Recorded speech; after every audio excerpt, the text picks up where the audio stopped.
It's been 3 years since I rebranded my channel from the Tech Corner to the Segovia Show. I know a lot's changed, and for those of you that have stuck around long enough, yeah, it's been very different.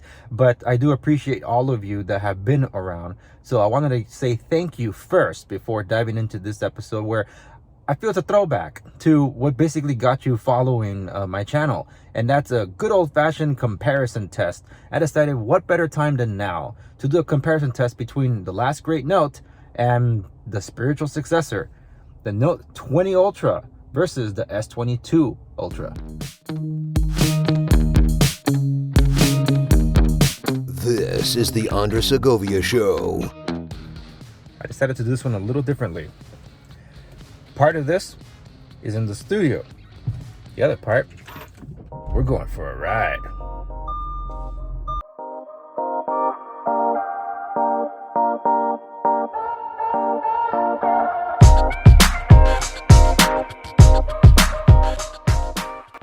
The design of these devices is pretty much the same. The button placements, the ports, the S Pens, they're all in the same location.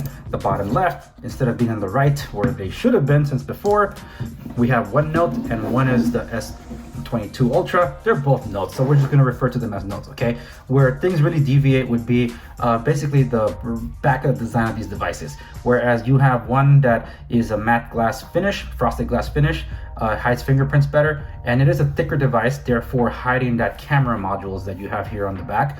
This camera bump on the Note 20 is just so egregious that the case that I bought, I wanted it to be flush at the top, kind of like a visor, so it can basically eliminate to, or at least minimize the wobble that happens when I have it on top of a desk.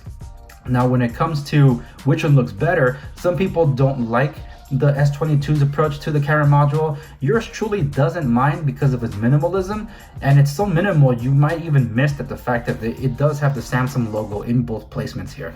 I really do appreciate what they did with the S22 Ultra, albeit it kind of reminds me more of the iPhone's design, and I think that's on purpose. I mean, Samsung's always been accused of trying to copy iPhone, so this is just another step further with their frosted glass approach, their minimalism, and even this weird oddity on the side of the device, which is this indentation on the side rail that the Note 20 does not have, but it's like a plastic thing that's right here. I think this has to do with an accessory of some sort. I don't know. I haven't found an answer for it, but it's convenient that also the iPhone has it, whereas the Note 20 did not have such a cutout on the side aluminum rail.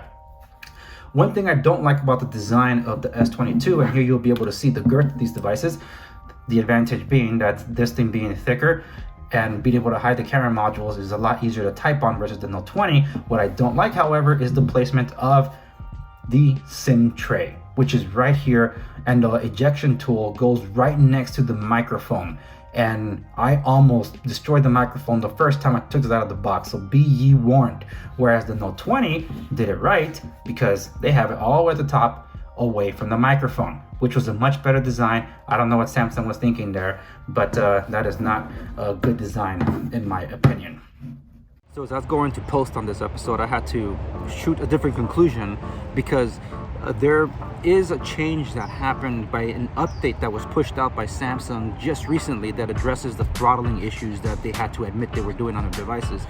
I think that might address a little bit of what I was perceiving as RAM management issues. Either the RAM was being aggressively managed or it was being mismanaged. I wasn't entirely sure about that, and after the big update that just came out a few days before going into post on before publishing, it did address that. So here's some screenshots of what it looks like now between the S22 Ultra and the Note 20 Ultra. Just for perspective, my S22 Ultra has the 512 gigabytes of onboard storage. That's the model that comes with 12 gigabytes of RAM. And so does the Note 20 Ultra. That one comes with 12 gigabytes of RAM. They're separated by 2 years of silicon. The Snapdragon 865 Plus on the Note 20, and in the case of this newer model, the S22, is the Snapdragon 8 Gen 1. So while I have my concerns about the silicon on the S22 Ultra, the Note 20 Ultra has a tried and true processor that I trusted, so I never experienced any slowdowns or hiccups. But based on these screenshots that I showed you here, you'll notice that there was more RAM available after a restart and optimizing and closing apps like as soon as you get going versus the S22 Ultra, and that's including after the update. Before the update, there was like a difference of about 2 to 3 gigabytes, and that's considering they both have 4 gigabytes of virtual RAM and some of that in reserve. Even with that, there was always way more available on the Note 20. Now the gap is a little closer, so maybe that update did address that.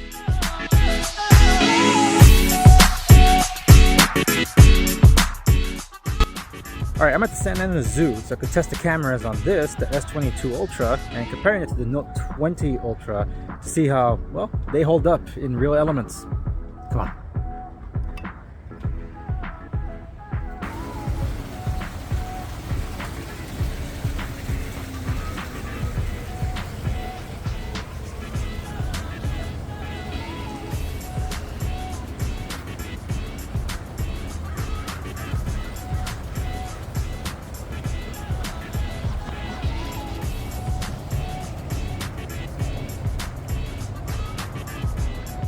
So instead of me commenting on the cameras, I figured I'd let the pictures and the videos do the talking for themselves. So here's a slideshow of the cameras and the zoom functionality of the S22 Ultra that I'm filming on versus the Note 20.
Alright, so I have to agree with the unlocker. Look, I'm not a camera buff or a camera spec head by any stretch of the imagination, but like the unlocker says, if you're going to give me more cameras, I'm going to use them. Because even though the Note 20 has less cameras than the Ultra, it's still pretty capable. But in times of zooming in, I must say, the S22 Ultra has got a leg up. So that's how selfie cam looks. I know I was taking some video shots with this thing on landscape, but I think it works better as a portrait. So that's what it was made for. In conclusion, I do believe if you're looking to upgrade to either one of these two devices, you have 3 questions to ask yourself. 1, how important are the software upgrades to you? Because if they are, then the 4 years promised for the S22 Ultra lineup is a no-brainer. You gotta go for that one because the Note 20, I believe this is the last year that it'll be software supported for upgrades by Samsung. And honestly, they should extend the life on that one because it's a fully capable device. 2, SD card expansion. The S22 Ultra only comes in memory banks that you have to choose, whereas the Note 20 comes in 128 gigabytes of onboard storage and expandable up to 1 terabyte through the SD card slot. And 3rd, of course, the money. You can get the Note 20 for anywhere from like $900 to $1,000 brand new through resellers, or shell out way over $1,000 for the S22 Ultra. The choice is ultimately yours. So while the Note lineup is no more, there are still productivity powerhouses available for professionals, small business owners, and operators like yours truly to still depend upon to get things done. Thank you so much for tuning in to this 3rd anniversary of the Andre Segovia Show. If you enjoyed this comparison between the Note 20 Ultra and the S22 Ultra, by all means, drop a like down below, and if you haven't done so already, subscribe to the channel. Make sure you follow me across the socials, and if you're curious about the gear that I use or the coffee that I drink, links are available in the description down below. Thanks very much for tuning in, and as always, see you on the next one.